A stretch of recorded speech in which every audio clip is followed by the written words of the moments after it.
দর্শক, এই ঘটনার পরে এখানে এখন আইন শৃঙ্খলার বাহিনী এখানে উপস্থিত এবং তারা বর্তমানে এই অঞ্চলে এখন থমথম অবস্থা বিরাজ করছে। এখানে সেনাবাহিনীর সদস্যরা আছে, এখানে পুলিশের সদস্যরা আছে, র্যাবের সদস্যরা আছে, যাতে এই ঘটনার আর পুনরাবৃত্তি না ঘটে সেই ব্যাপারে প্রশাসন পদক্ষেপ নেবে বলে এই অঞ্চলের মানুষ সেটা মনে করে।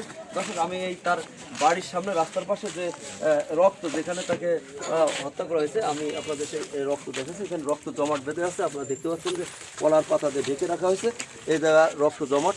তো এই যে এরকম হত্যাকাণ্ড আসলে খুবই মর্মান্তিক এবং দুঃখজনক, কারণ সাধারণত আমরা দেখি যে দুই পক্ষের সংঘর্ষের সময় যখন হত্যাকাণ্ড ঘটে সেটা এক প্রকার, আর যখন তার বাড়ি থেকে ডেকে আতঙ্কিতভাবে হামলা করে হত্যা করে সেটা আর এক প্রকারের অফেন্স বলে আমরা মনে করি।